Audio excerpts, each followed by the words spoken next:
الآخرة وما لهم من ناصرين ألم تر إلى الذين أوتوا نصيبا من الكتاب يدعون إلى كتاب الله ليحكم بينهم ثم يتولى فريق منهم وهم معرضون ذلك بأنهم قالوا لن تمسنا النار إلا أياما معدودة وغرهم في دينهم ما كانوا يفترون فكيف إذا جمعناهم ليوم لا ريب فيه ووفيت كل نفس ما كسبت وهم لا يظلمون قل اللهم مالك الملك تؤتي الملك من تشاء وتنزع الملك ممن تشاء وتعز من تشاء وتذل من تشاء بيدك الخير إنك على كل شيء قدير تولج الليل في النهار وتولج النهار في الليل وتخرج الحي من الميت وتخرج الميت من الحي وترزق من تشاء بغير حساب لا يتخذ المؤمنون الكافرين أولياء من دون المؤمنين ومن يفعل ذلك فليس من الله في شيء إلا أن تتقوا منهم تقاته ويحذركم الله نفسه وإلى الله المصير صدق الله العلي العظيم صلوات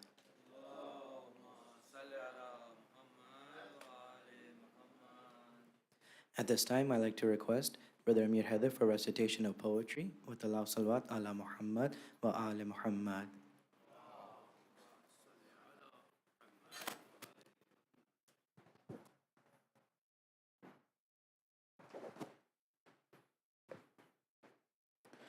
پر محمد و آل محمد صلوات.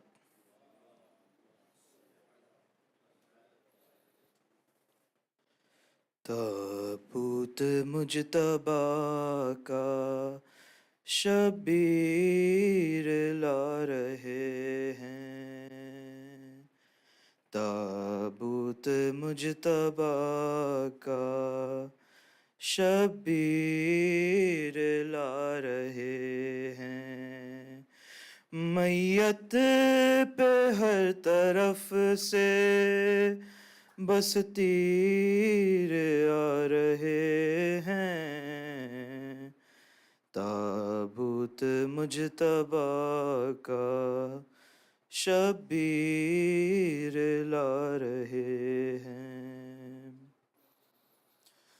جن سے ہے آب و دانہ ان کا ہی کیا ٹھکانہ جن سے ہے آب و دانہ ان کا ہی کیا ٹھکانہ امت کو رزق دے کر خود زہر کھا رہے ہیں تابوت مجتبیٰ کا شبیر لا رہے ہیں اے امتوں کی امت اے ظلمتوں کی ظلمت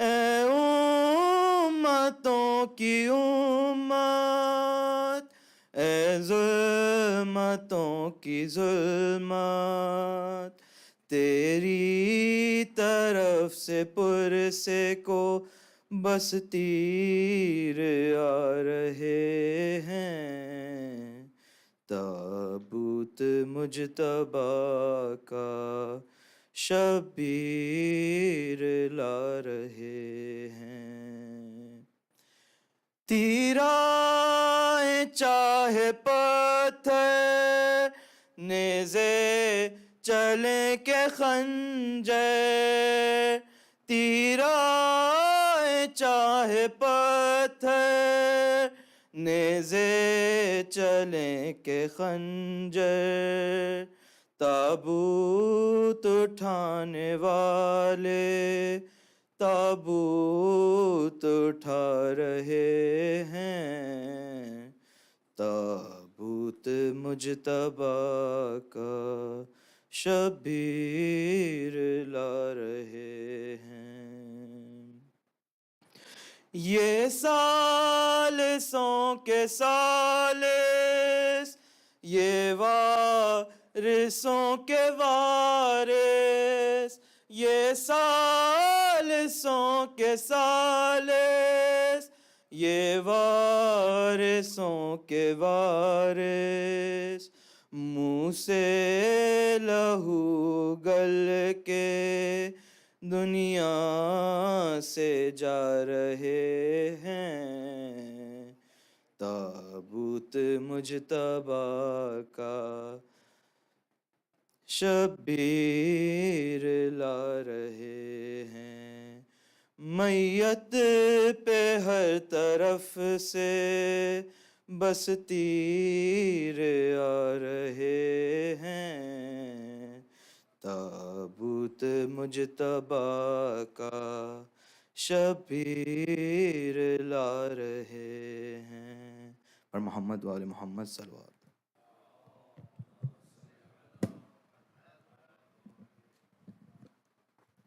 Jazakallah khair, Brother Amir Heather.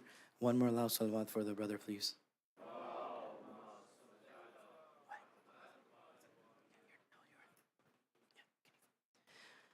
Respected Sayid, elders, brothers and sisters of faith, Assalamu alaikum. Jazakallah Sayid for accepting our invitation to speak at CFK tonight and tomorrow night. We look forward to your lectures so that we may learn from them and inshallah elevate ourselves through them. Just a few reminders before I request the Sayyid to begin. Inshallah, tonight and tomorrow night we'll be commemorating the martyrdom of the Holy Prophet, Imam Hassan, Imam Ridha, alayhi salam, salawatullah, salamun alayya. Inshallah, we'll be having Sayyid speak tonight and tomorrow night. Programs will start at approximately 7:50 p.m.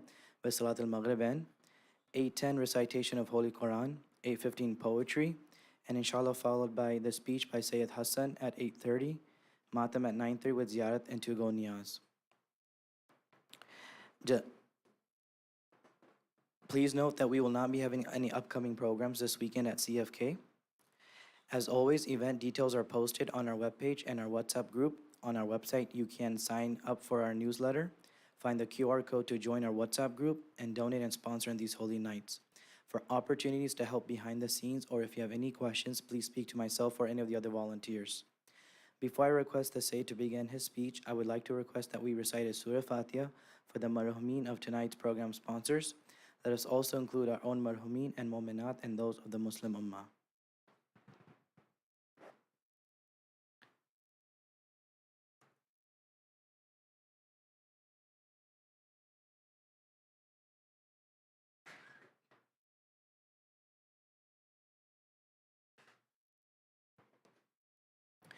Inshallah, at this time, I'd like to request the Sayyid to ascend the member for his speech tonight and request the brothers and sisters to move as close to the member as possible with the loud salawat ala Muhammad wa ala Muhammad.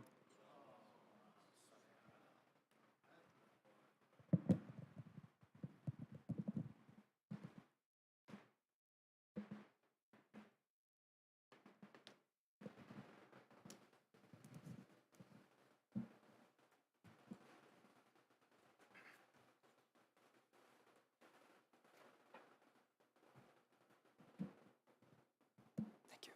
That's good. Thanks.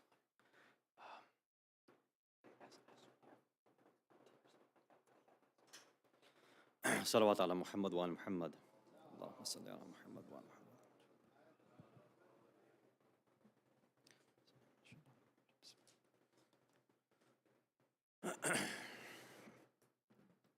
أعوذ بالله السميع العليم من الشيطان اللعين الرجيم. بسم الله الرحمن الرحيم وبه نستعين. لا حول ولا قوة إلا بالله العلي العظيم والحمد لله رب العالمين والصلاة والسلام على أشرف الأنبياء والمرسلين أبي القاسم المصطفى محمد اللهم صل على محمد ثم الصلاة والسلام والتحية والإكرام على أهل بيته الطيبين الطاهرين المعصومين المظلومين ولعنة الله على أعدائهم أجمعين من الأولين والآخرين إلى قيام يوم الدين أما بعد صلوات على محمد وآل محمد مؤمنين مؤمنات brothers and sisters in Islam and Iman Salamun alaykum wa rahmatullahi wa barakatuh. I'd like to first offer my condolences to all of you as we commemorate the Shahada and Martyrdom anniversaries of these three holy Ma'asumeen and personalities, Rasulullah sallallahu alayhi wa sallam, Imam Hassan al-Mujtaba alayhi salatu wassalam, and Imam Ali ibn Musa al-Ridha alayhi salatu wassalam. Allahumma salli ala Muhammad wa ala. And of course, it's nice to be back here in Dallas. I appreciate the community, their time, their focus, their attendance in these 2 nights, inshallah. You know, one of the problems that, or maybe other speakers don't have it, but at least I have, is that when these occasions come up, you know, not everybody cares about the subject matter relating to the personalities, right?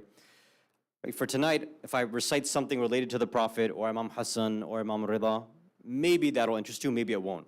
If I did something random like, I don't know, istikhara, maybe that'd be fine too, right? It could be unrelated completely and that might work as well. Alhamdulillah, this community has been trained properly, so you won't be very picky. But I still felt like if there's a theme that could kind of work and reflect a theme that might connect all three personalities, I said, let me see if that's possible. And of course, there's a lot of things to talk about. But at least what came to my mind when I was thinking about putting something together and addressing something and sharing it is that when we think about the Ahlul Bayt, one of the ideas that I think comes to our mind is this idea about success, right? Or Islam in general. We think about success. And what I mean by that is this. In one sort of grand idea, we think about the sort of success of the Islamic mission. Now, very specifically, now that Muharram and Safar are pretty much done, as we are kind of, never literally leaves our memory, but in Muharram, when we're thinking about Imam Hussein alayhi salam, the message and the tragedy of Karbala, we sort of think about the idea of the success, so to speak, of that mission. Even to this day, a lot of Shias have questions, right? Because they say, the mission, everything happened in Karbala, Imam became Shaheed, okay? And we know that, we hear all the time that yes, it was successful. Imam Hussein was successful. We remember him. He's a shaheed. His memory lives on forever. But some people, and I think rightly so, it's not wrong to question this, like, okay, but was it really a success? If the whole idea was to stop dhulm and oppression or to wake people up, like, did that really happen? I mean, Yazid still reigned for a little while, right? He died a terrible death, thank God, but I mean, he reigned. And the Umayyads, thank you very much, Jazakallah khair. The Umayyads, they continued on for, many years after that. They went all the way up until the time of the 6th Imam. So the Umayyads were there too. And then, okay, maybe after that, then maybe somebody else will happen. Well, it's the Abbasids, which by all accounts could be even worse than the Umayyads, according to some riwayat. So a lot of people, when they look at this history, they're like, where is the success? And you say, okay, well, maybe the message of the Ahlul Bayt spread more. Well, you look into the riwayat, that's not the case either. We have one from, and I'll paraphrase from the 6th Imam, Imam Ja'far as-Sadiq alayhi salatu wassalam. When the Shias of that time had the same sort of question, like, what was happening? Why didn't your grandfather, and he was talking about the 4th Imam, after Karbala, after everybody was crying and they were upset and, they were angry about what had happened to the Ahlul Bayt, why didn't they do anything about it? And again, I'm paraphrasing for you, but the 6th Imam said, look, in terms of the real Shias or real Muslims, there was at most 3 or 4 people, and that's it. Every other Muslim had become murtad, meaning they had apostated and left Islam. Not literally, but in a sense that they weren't real Muslims.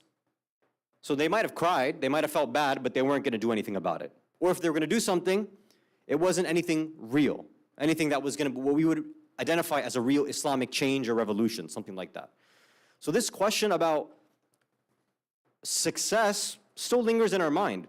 You and I, we have, I think, some idea of what success should look like. We have it for Karbala, for the Ahlul Bayt, what we expect the Imams to do. And now, coming to, I guess, these three personalities, for the 8th Imam, we have that in our mind too.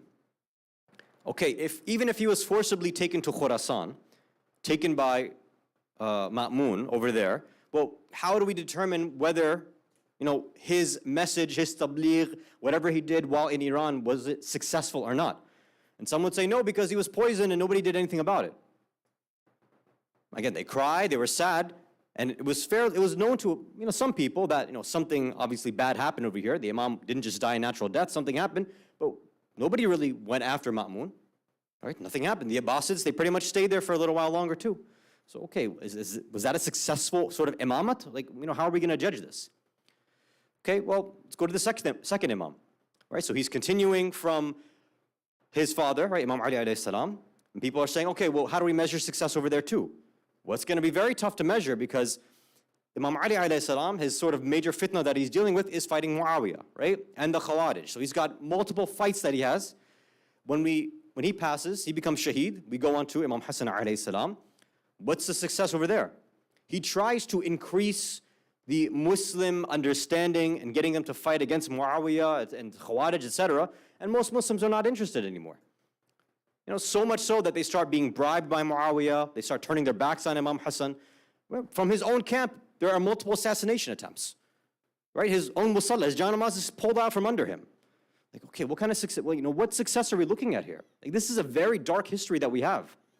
And then, of course, now we want to talk about, the Holy Prophet Muhammad sallallahu alaihi wa alihi wasallam. What about the success over there? Some might say, okay, if one measure of success is to maybe look at how everybody now should be Muslim, which, okay, that's not the case.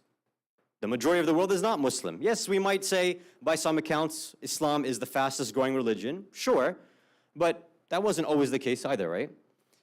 And even that, is that the best way to measure success too or not?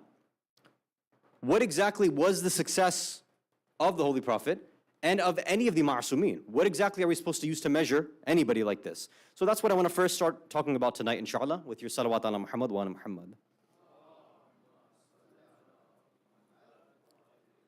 One more salawat ala Muhammad wa ala Muhammad.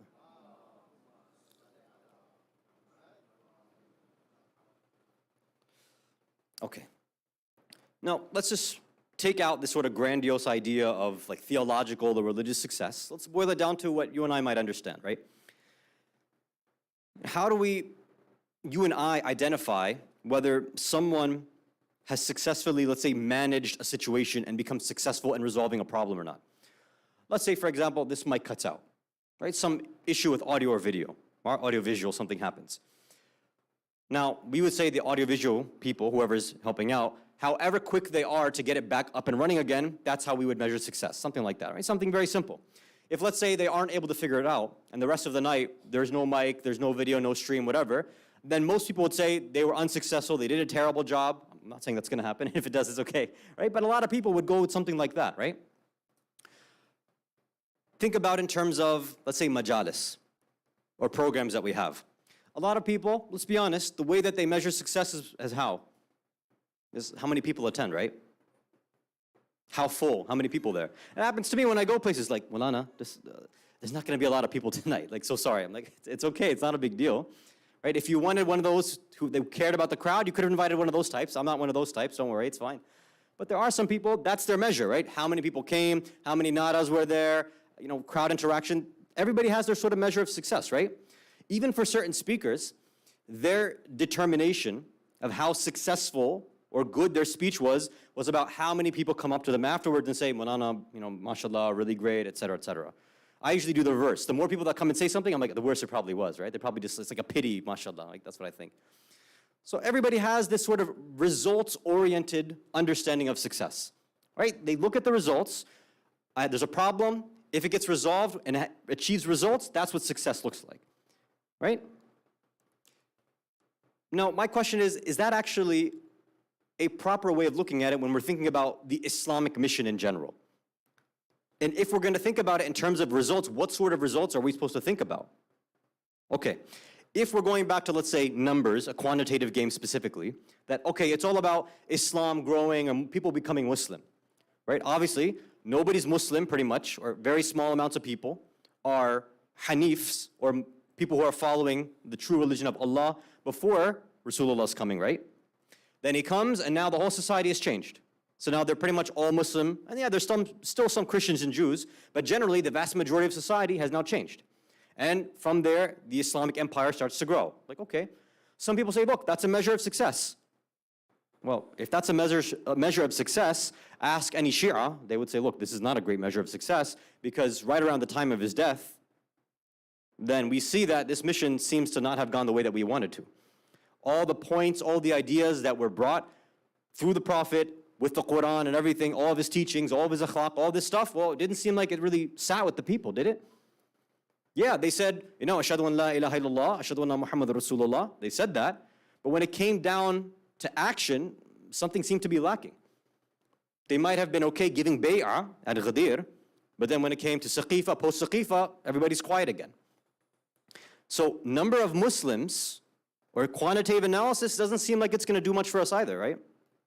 Like, that doesn't seem like it's enough. Even to this day, if we're going to talk about Islam being the fastest growing religion, or that, oh, this community has so many people, or, you know, so much attendance, or there's so many Muslims now in XYZ country, like, okay, but are they the type of Muslims that you and I would associate with? Would we take this Muslim and show it to a non-Muslim, say that's an example of a real Muslim? Or are they just kind of very superficially Muslim by name and by zaban? So are results in that sense enough? Or is there a different set of results that we need to start thinking about and talking about? Let's go forward a little bit deeper. If you can recite another salawat ala Muhammad wa ali Muhammad.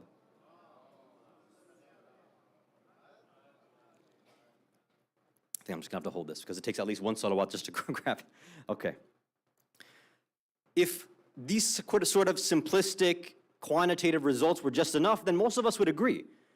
Throughout the world, we have the numbers. Nobody can really deny these numbers. Yeah, plus or minus a couple hundred or thousands here and there. But most people won't deny that, but they will say that, look, successful, unsuccessful, they'll argue about that. So numbers, I don't think is going to be it. There has to be something else that we have to talk about. And I think over there, that's where we have to go a bit deeper, which hopefully is not just about us analyzing other communities or centers or these sort of Islamic politics that are going on, or to talk about the Islamic missions that have happened throughout the year, or the centuries really. What we're talking about is, hopefully as we reflect, it's something about you and I specifically, that is and has Islam been something successful for me? In a sense, am I a successful Muslim, so to speak, right? And so I think a way to describe that, or a way to analyze that, and to determine that, a proper barometer for that, wouldn't be, again, just some numerical thing. Don't count how much salah I'm doing. Don't count much, if I'm, doing the wajibat. That might be one way of looking at some basic stuff. But in terms of being a very successful Muslim who's achieved that thing, I think we have to go beyond that and ask ourselves if we've actually been able to change our lifestyle and adopt an Islamic lifestyle. I think that's a much better criteria. Am I living an Islamic life? Is my lifestyle according to the Quran? Is it a Quranic lifestyle? Is my lifestyle is parallel to the same way the Ahlul Bayt were living their lives? Is my lifestyle very similar to the way that the real companions of the Ahlul Bayt were to? If it seems similar, if it's very close, then yeah, okay, it seems like it is successful. I did what I was supposed to, right? As Allah says in many different places, قَدْ أَفْلَحَ الْمُؤْمِنُونَ, right? That given these sort of characteristics, this makes a mu'min, person with iman, successful. Right? Okay, so now what is that stuff? Or more specifically, what I want to talk about is what exactly is a lifestyle? Okay. Whenever I meet somebody, like coming back to this community or any community, usually it's the same sort of questions that people usually start out with, right? How was the flight? How's the family? How's the community back home? The same usual stuff, right? Just kind of break the ice, whatever, which is fine. There are some people who usually know me a bit better, have more, let's say, intimate details about my life or my lifestyle. So let's say, Hassan, are you still doing this keto nonsense? Like, what's going on? Are you still homeschooling? What's going on? So when they know about how I live my life, their questions are much more pertinent, right? Their questions are a bit deeper. They're asking if I'm still maintaining a certain type of lifestyle, right? They want to know, are you still doing that or not? And I think that really defines somebody much more than, again, how good my flight was, for example, which is nice. You can ask me. It's okay. It wasn't bad. I had a headache, but it was okay. You can ask me about, family. I'm just going to say, alhamdulillah, they're good. I'm not going to mention all the issues that are happening at home. I'm going to say, alhamdulillah, they're doing okay. But yeah, real stuff about keto, and yes, I have been off for like 3 years, yeah. But that stuff, when you ask somebody or when you get that information, that tells us much more about a person, right? This idea of how they continually live their life. And lifestyle, I think we have to figure out exactly what that is, right? There are many different ways we can define it, right? I could say it's a set of interests, opinions, behaviors, values. In one sense, it's our orientation about life, right? Value system, or this buzzword or this cliched word now that's been out there, which I don't want to use, but I'm going to use it right now, identity. So identity I'm not going to use because now that's everybody's topic that they talk about, so I can't use that word anymore, right? Now it's done. So I have to use this word lifestyle. So we understand different examples of lifestyle. So I gave one, which is food, dietary lifestyle. Somebody is, let's say, low carb, keto, something like that.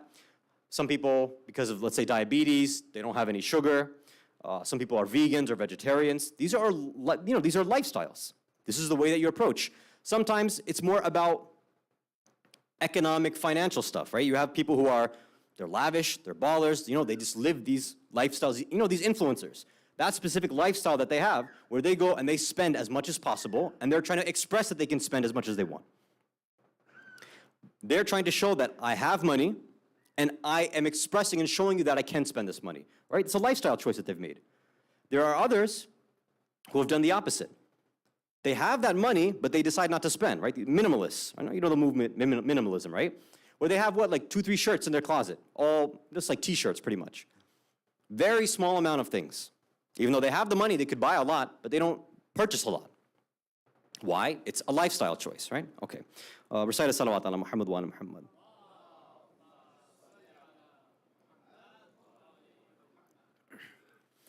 Okay. Now, inshallah, we'll get to this idea of Islamic lifestyle. I just want to build it up a little bit. So how did anybody, and especially people like this, how do any of us come to make our lifestyle choices? How do I decide that I want to homeschool and define myself, in a sense, by that, a homeschooling father? Although my wife does all the work, I don't do anything. But I swipe the credit cards, buy the curricula, she does all the work. How does somebody end up becoming a vegan or a vegetarian? How does somebody choose minimalism versus just spending and taking vacations and just, how does somebody choose to be super active on social media versus not having any accounts? Why? What informs those behaviors, those decisions? What informs us being vocal about these things, right? So nobody's born with this stuff really, right? Nobody's born a vegan. Nobody's born a minimalist. These lifestyle choices, at least the ones that you and I see, the sort of very important ones, they are learned behaviors. They're learned ideas that happen. In a sense, right now in the modern world, what is happening, as people are talking about, different identities and stuff like that, what we're talking about really is a battle of lifestyle choices. Everybody wants to try to buy our lifestyle and sell their own version, right? Whatever lifestyle you're living, if you're a Muslim, I'm trying to buy that from you and sell you an atheistic lifestyle.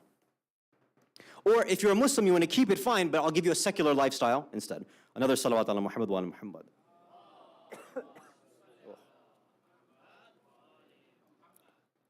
Yeah, right now I'm living the Sikh lifestyle. Salawat ala Muhammad wa ala Muhammad.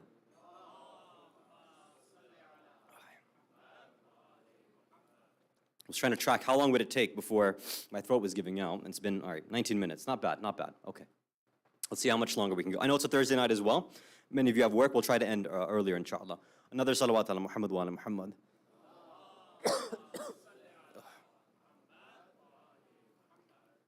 Okay. Our thinking patterns can change.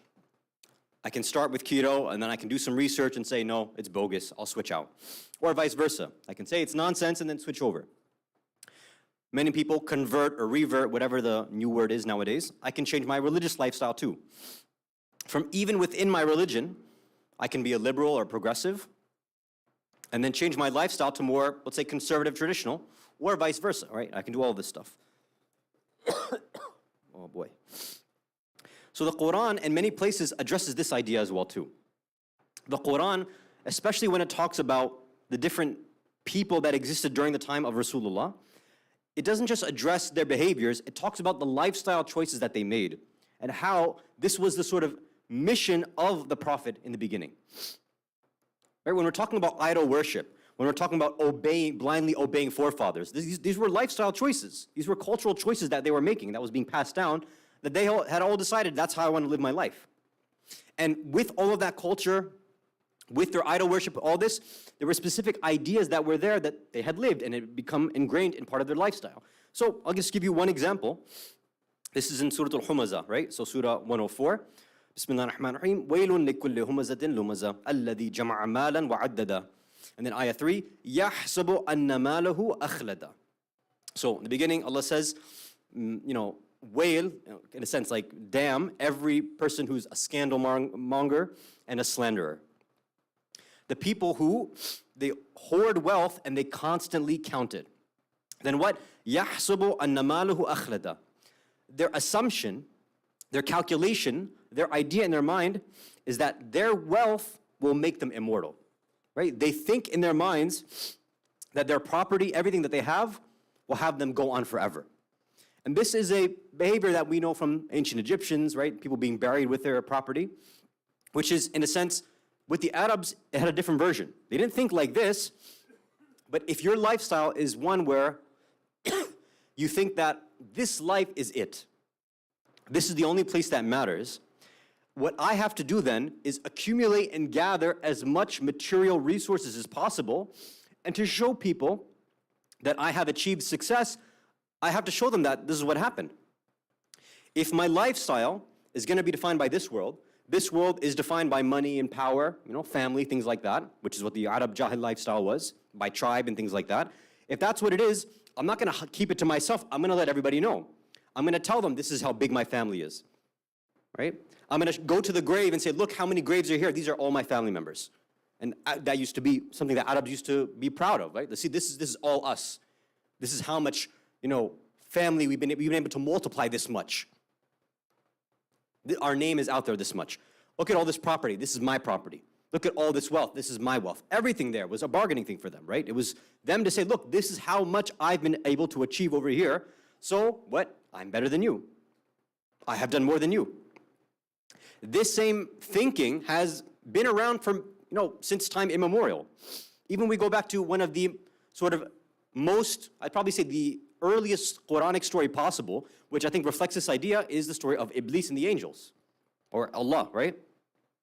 When this whole situation's happening, right, Nabi Adam is sort of in the beginning of creation and everything. Allah is telling the angels and Iblis, bow down. Iblis is like, no, I'm not going to do it, right? Why? Ana khayrun minhu, I'm better than him. Like, why would I bow down? How can this literally piece of dirt, how is he going to become the Khalifa? Now, in Shaitan's mind, what's going on here? For him, he's got all of this ibadat in his ledger. He's been working and working and earning and performing ibadat. He's been doing all this stuff, right? Nabi Adam, what does he have? Nothing. He's got no history, no CV, no resume. He's got nothing there. He's literally just, forgive me, Nabi Adam. He's literally a piece of dirt. That's what he is right now. In that time, that's all he is. He's achieved nothing yet. And now, again, put ourselves in that position. Well, we can't put it in that position. Put it in this position, right? And let's say work. You have been working in the same company and business for 10, 20, 30, 40 years. Some new person comes along who has zero experience, who's never set foot in that industry whatsoever. I'm like, oh, this person's the new CEO or your boss. You'd be like, what are you talking about? Like, how's that possible? How? And well, this person, you'll see, this person's gonna change the company. You go crazy. You say, this doesn't make any sense. What, was Shaitan doing something irrational? No, it wasn't irrational.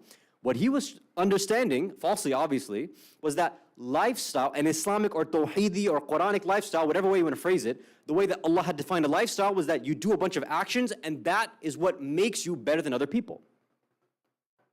Me earning a bunch of actions is going to put me on top of everybody else. So when this Adam, this little dirt thing comes, then obviously I should be better than it because he hasn't earned anything. There's no lifestyle for him yet. There's nothing there for him, nothing to show. The Arab is the same thing. The way they would judge everybody else, where's your property? Where's your wealth? Where are all your kids? Where are all your wives? What are you doing? If you don't have that, what's the point? And this is also why so many women abandoned Bibi Khadija alayha salam. She was known as the queen of the Quraysh. She was the queen of Medina, the queen of Mecca. But what happens is when she gives up her wealth and uses it for the wrong means, when she now, in a sense, becomes poor, they're like, okay, well, now we don't support you anymore. You were part of our elite. You were one of the best. You had the money, you had the wealth, you had the power, you had all this stuff. You gave it up for this thing, now you've changed everything. So now you don't have that status anymore in our eyes. Our lifestyle, the Arab Jahil lifestyle, if you lived that, you would have been one of us. You switched lifestyles, you went that way, and now none of this has value anymore. So now, how we take it back to what we're thinking about. Another way in the Quran that it's addressed is in Surah Al-Isra, Surah 17, Ayah 84, where Allah says, Bismillah ar-Rahman ar-Rahim, Qul, say, Kullun ya'mal ala shakilati. Say that every single person, every single thing acts according to their shakila. Every single thing acts according to their, you can translate shakila a lot of different ways. For the purposes of our discussion, I'm going to translate it as lifestyle. Every person has a set of behaviors, ideas, actions that they are choosing. There's a set form of all of these things, and that's how they're showing and presenting themselves to the world. And I think that this is exactly what all of the ma'asumeen, of course, all the anbiya, the mursaleen, from the beginning of time till now, even the ulama, what are they trying to do for you and I? When they're explaining all these teachings of the Ahlul Bayt, of the Prophets, of the Quran, what are they trying to do? They're not trying to change individual things here and there. They're not trying to say that, okay, if you don't pray, I want you to pray. If you don't pray on time, I want you to pray on time. If you don't do hijab, I want you to do hijab. I think those are just, again, simple actions. What it seems like is the real sort of successful part, or what really defines the real success of the Islamic mission, is whether you and I can actually change our lifestyles or not. To completely reorient our way of thinking, our way of voicing and expressing our beliefs, the way that we end up changing our behaviors, that's what really defines success. And that's where we see that, in a sense, there was a level of success of the time of the Ahlul Bayt, where they were able to change the lifestyle of many individuals. On a grand scale, no, we don't see that though. That's why you and I, for us, again, the numbers are not important. You and I, what is important for us to reflect on is how much have you and I been able to adopt an Islamic lifestyle and type of thinking. Salawat ala Muhammad wa ala Muhammad.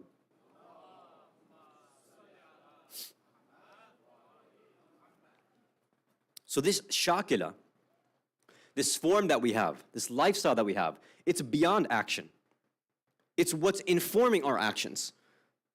Right? We know from many riwayat, you can see somebody who prays and fasts, does all this stuff, they dress the part, but their lifestyle is completely different. And when you go and look at their lifestyle, then you and I recognize, no, their actions don't really mean much. And that's why the actions of the enemies of the Ahlul Bayt were what? They read Quran, they prayed. Some of them were, back to the Quran, they memorized it. According to some historians, they say Umar ibn Sa'ad, la'natullah alayh, they say he was a hafiz, that he memorized the Quran. It's an amazing thing, but what good was it for him? Right? Quran, praying, fasting, salatul layl, namaz shab, these are all actions, they're expressions, but what is informing you doing this? The Khawarij were better than anybody else at some of these actions, right? The mark on their foreheads and everything. Staying up all night, being, emaciated and skinny because they weren't eating things. These are all just expressions. But the point is, what sort of lifestyle are you thinking? What mode of thinking do you have that's informing all of this stuff? Because you and I can be just like extreme, like Wahhabi Salafi types, where we are praying, we are fasting, but clearly there's a huge difference between them and us, isn't there? It's not enough just to say Islam and Quran and praying, fasting, and all that. There's something else that we have to talk about here too. And this has been mentioned, a lot of riwayat. Again, I want to introduce the topic before we go more into detail tomorrow night. But let me mention it from the perspective of a few different narrations. Let's start with this one first from Imam Ja'far as-Sadiq alayhi salatu wassalam.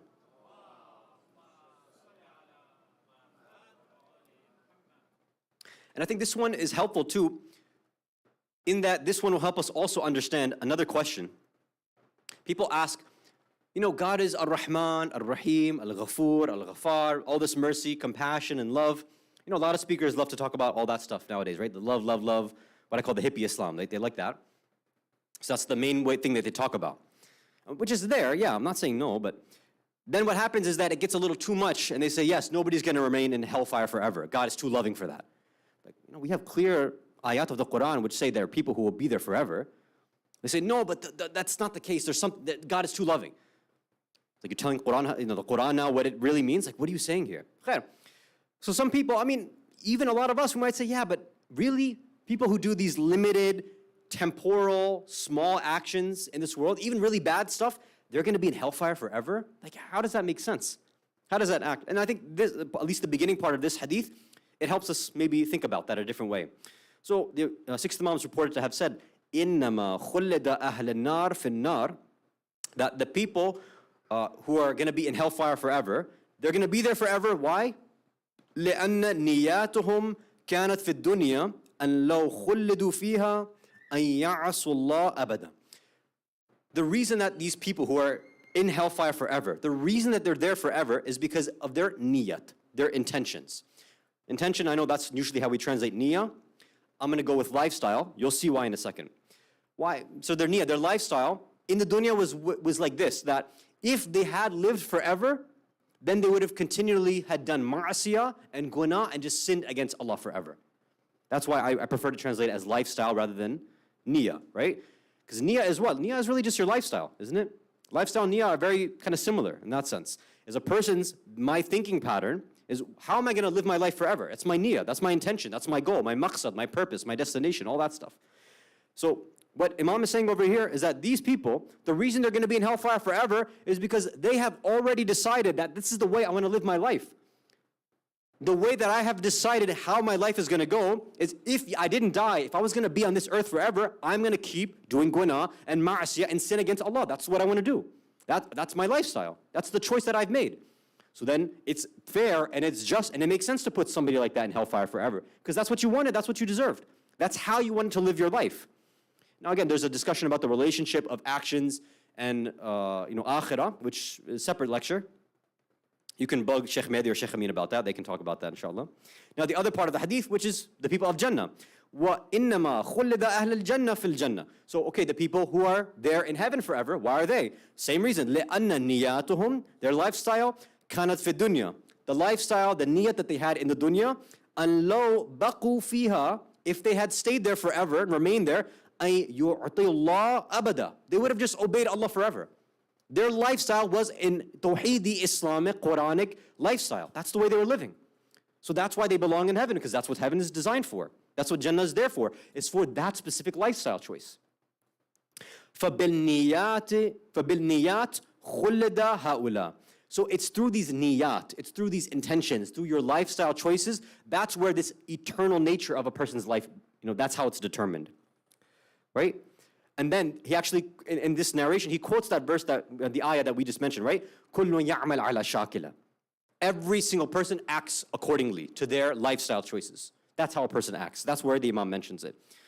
In another separate narration, somebody comes and asks the Imam, same Imam, sixth Imam, salawat ala Muhammad wa ala Muhammad.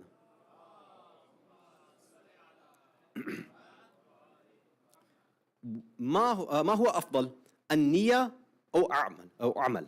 What is better, niyat, your intention, or your action? We have this common thing that, I think somebody should design a series.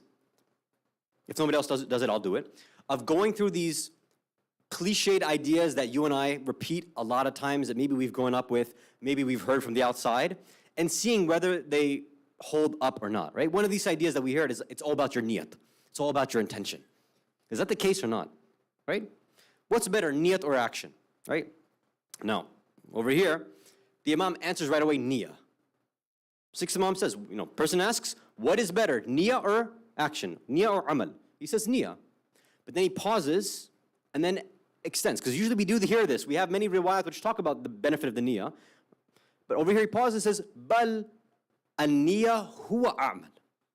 That the niyah itself is actually the amal. The niyah and the action are one and the same. And what is he doing? He's tying all these ideas together.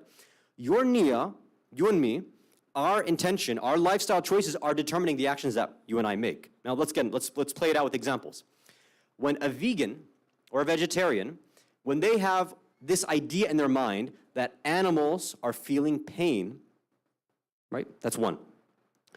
now if I go and I slaughter them or I eat them and I do X, Y, Z, I'm now contributing to that pain that's happening. Encouraging that sort of pain on a sentient living creature is a bad thing, so I'm not going to do it. Right? That's typically the argument that they give. So what do? They say, I don't want to harm animals in that way because of that pain. I'm not going to be a part of it, so I'll live a vegetarian or vegan lifestyle. And nowadays, even some Muslims, for various reasons like this, they've decided not to eat meat as well, right? Somebody, again, who's living a lavish lifestyle, who's showing off their wealth. What are they saying? Is deep down that success is determined by materialistic factors. Money, power, clothes, all this stuff. So it's not right for me to hold that back. I'm going to share it and show it to everybody else. And it's funny.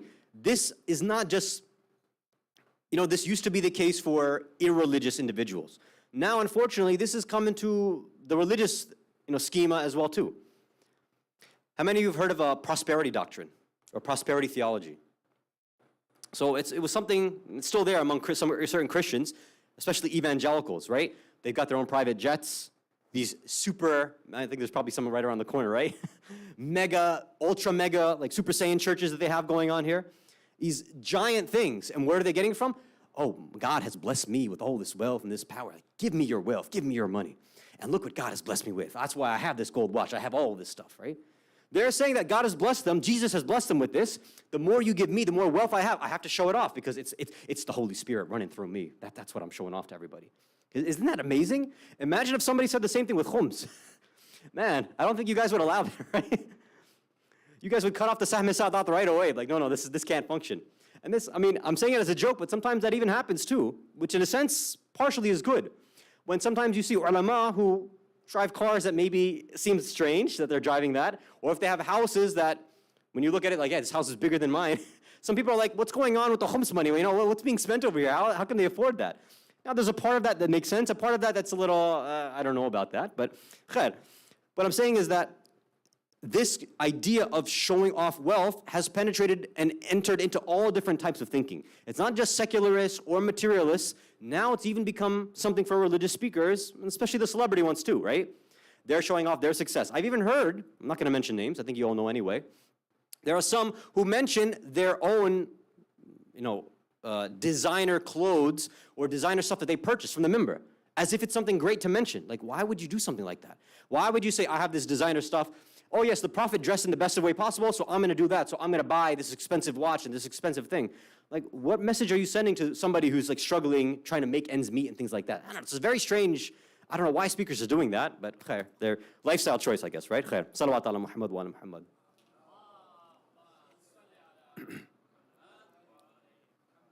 And now a minimalist, somebody who says, look, I don't need to show this stuff off.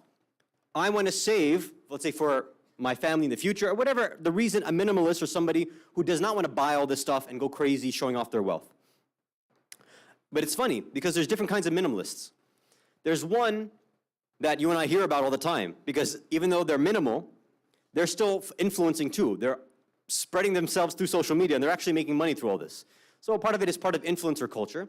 But the other type is that, look, they keep a very simple lifestyle, and these are the type that's actually mentioned in Nahj al-Balagha. Imam Ali talks about these types of individuals, that sometimes even when they earn, they dress beautifully, they look fine, but you wouldn't tell it, but they barely spend anything. They're very economical in the way that they handle things. But khair, that's for anybody who's interested. If you go in the khutbah of Hammam, sometimes Awsaf al-Muttaqeen, khutbah al-Muttaqeen, which I believe in most versions of Nahj al-Balagha should be khutbah 193. Over there, it's one person, Hammam, who's asking, he's like, Imam, I understand what taqwa is, but can you describe it in such a way that I can visualize a muttaqi individual? It's a very long khutbah where the Imam goes piece by piece of every single quality that a muttaqi individual should have. This is what their day should look like. This is what their night should look like. This is how they recite. This is their think. Everything's there. Okay. For those who are interested, you can go and read that. Anyway, so a minimalist, to whatever degree, they're saying, I've decided I'm going to show restraint. I can afford a lot of these things, but I'm not going to buy it. I'm controlling myself. There's a bit of self-control over here. I do enjoy nice cars. I do enjoy nice clothes. I want a bigger house, but I'm restraining myself for whatever reason. So the ideas in a person's mind are now informing and changing a person's lifestyle, right? That lifestyle choice is changing their actions. Now, how does this come back to you and I? Well, talking about cliches, what is one of the most sort of, and I'm really tired of this topic, but people talk about awaiting the Imam, awaiting our true Savior. How do we prepare for the Imam's return? All this kind of stuff. It got, I think I haven't heard it in a long time, but I think in the past like 15 years or so, it was like almost every single Muharram, every single Arba'een, every single Ramadan, there was somebody who was talking about it. It's always about our connection and how do we reconnect and how do I prepare? How do I get ready for the 12th Imam? Like, okay, it's simple. Live a Islamic lifestyle. That's it. There's no fancy stuff you need to hear. Like, oh, what about the signs? What about the alamat and zuhur and all this? Like, look, it's very simple. If you're waiting for some siren or some screech from the heavens or the sky to turn purple or for a tree to talk to you or something like that, and if that's going to make you change your lifestyle, then you weren't ready to begin with. You think that all of a sudden that all these signs happen and then all magically you're going to become like a great Muslim? No, that's not going to happen. These things happen, these mu'ajizat, these miracles happen in front of the face of the Muslims of the past. The people, Imam Hussein alayhi salam's in front of the people in Karbala saying, don't you know who my grandfather is? Don't you know who my mother is? Don't you know my line, my lineage? They knew these things, but what do they say? No, sorry, we're not going to change the way that we are. Why? We hate your father. Right? They hated Imam Ali alayhi salam. Why? Because he killed many of those, the forefathers of the people in Kufa in many battles. So that grudge, the lifestyle choice of the Arabs of, avenging the death of fallen ancestors and fathers and things like that, intiqam, revenge, spite, grudges, it was still within them.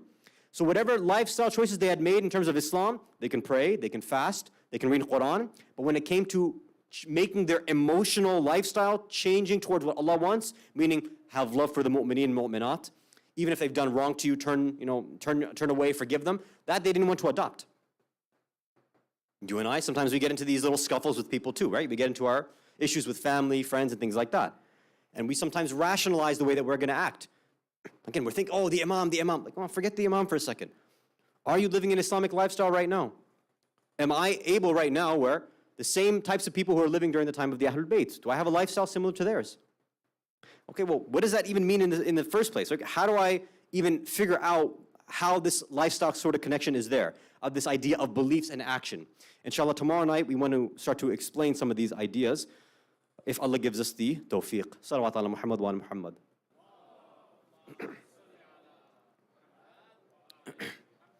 Another salawat ala Muhammad wa ala Muhammad.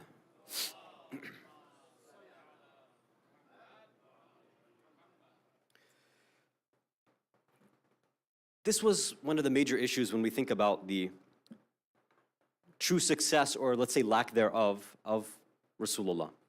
Yes, he was able to transform the civilization and change many of their patterns and their habits and their ways of thinking. But unfortunately, their stubbornness, their egos, their disloyal behavior, their khiyana, their betrayal still remained. Their attachment to the dunya, for many of them, still remained. Their tribalism, their egoism was still there. So much so that you have these individuals, towards the end of the Holy Prophet's life, he asks them simply for, something to write with, something to write on. And they say, no, he's gone crazy. Leave him. The individuals who are supposed to be the foremost and the best, these are the things they're saying in front of the Prophet, in front of the other companions. You have individuals who, when ordered to go to battle by the Prophet, they say, no, we're not going to go. We're going to stay here. When they were ordered to engage in treaties, to spread messages, they rejected the Prophet. The real dhulm, the real masa'ib and musibah is what we see in the Quran, as the Prophet himself felt it. And the Prophet is grieving and he's crying. And many riwayat, we see this, the Prophet is shedding his tears for this ummah, what he sees, the future of the ummah that he sees. He said, I've come, I've preached this message, I've spread the message, and now I see, Allah, that my ummah, some of them will be burning in hellfire. What's happening? And Allah tries to, he said, La tahzan, don't grieve, don't worry, do not become depressed, don't stress out because of this. I guide those who want to be guided. Right? Yahdi man yasha, wa yudillu man yasha. If somebody wants misguidance, I'm going to give that to them. But if they want guidance, I will give that to them. And that's what truly breaks our hearts. That when we think about the message of the Prophet and how much effort he put in, being tortured, being abused, people throwing stones at him, people throwing garbage on him, throwing animal parts on him. All of this, he wants to bring people to heaven. He wants to give them this perfect lifestyle. And they treat him like this. And then even after they accept They don't obey him, they don't respect him. Now we bring our hearts and minds to his final moments as he's in the house of Imam Ali. He's with Bibi Fatima. He's with those that are his true Ahlul Bayt, his true followers and companions. And one of our riwayat, and some historians mention how in these final moments where his sickness had brought him in and out of consciousness, and they say that his head was in the lap of his Fatima, his beloved Fatima, this part of him. This daughter that took care of the Prophet like no one else did. And they say that the Prophet, he opened his eyes once he was in and out of consciousness, and he saw that Bibi Fatima had this upset look on her face. And she said, Ya Fatima, oh my beloved daughter, why are you crying like this? Why are you sad like this? What's happening to you? He says, Ya Abata, Baba, these are your last moments. I want to spend them with you in peace and quiet. And people keep coming and knocking on the door, and they won't leave us alone. And I tell them to leave us in peace now. The time for others to have visited you is gone, and it's just time with family right now. But they keep coming, someone keeps coming and knocking on the door over and over and over again, despite me telling them to go away. Rasulullah then tells her, he says, Ya Fatima, oh my beloved. He says, this one who is knocking on the door is the one who doesn't knock for anybody else. This one who is knocking on the door does not come and seek permission from anybody else. This is Malik al-Maut, who normally comes and takes the soul. He is waiting to take my soul back to Allah. But because of the ihtaram, because of the love, because of the compassion, the mercy, the level of dignity that you have, he refuses to enter this house unless you grant permission. So this is why he keeps on knocking and knocking and knocking until you grant permission. And we say, Ya Rasulullah, Malik al-Maut is knocking on the door asking for permission of Fatima. In just a short while after you depart this world, your so-called Muslims, your companions, your so-called friends, these munafiqeen will come to that same door. They're going to come to the door and they say, if you do not bring out Ali, if you do not come outside, we will set fire to this door right now. These are the ones who did not ask for permission as they knocked down the door on top of Fatima, as they broke their way inside there, as they slapped Fatima this way. على لعنة الله على قوم الظالمين وسيعلم الذين ظلموا أي منقلب ينقلبون إنا لله وإنا إليه راجعون رضا بقضائه وتسليما لأمري. يا حسين.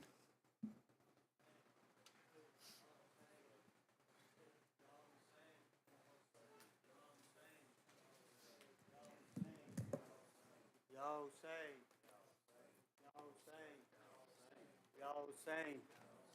Ya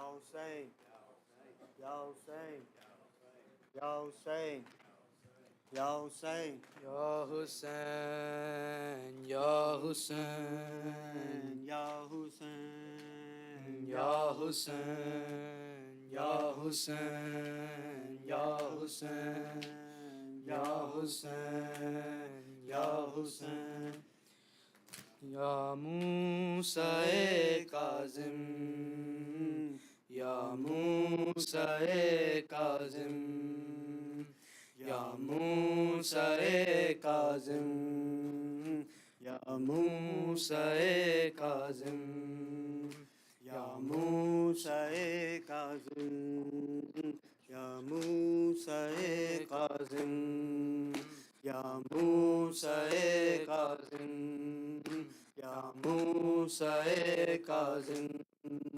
Tu saatwa mushkil kusha नूरे जनाबे सैयदा या मूसा काज़िम या मूसा काज़िम या मूसा काज़िम या मूसा काज़िम तू सातवा मुश्किल कुशा नूरे जनाबे सैयदा या मूसा काज़िम या मूसा काज़िम या मूसा काज़िम या मूसा काज़िम تیرا بابا امام صادق ہے، جس کے دم سے ہیں جعفری سارے، دین و مذہب سبق عبادت کے ہم کو سارے، اسی کے در سے ملے تو ساتواں مشکل کشا، نور جناب سیدہ یا موسیٰ کاظم، یا موسیٰ کاظم، اے کرامات مرتضیٰ تجھ میں، سائلوں کے دیے عطا تجھ میں، رجو ہوتی نہیں کسی صورت، سانس لیتی ہے وہ دعا تجھ میں، تو ساتواں مشکل کشا، نور جناب سیدہ یا موسیٰ کاظم، یا موسیٰ کاظم، تم بھی حاجت روائے عالم ہو، حیدریت کا عزم محکم ہو،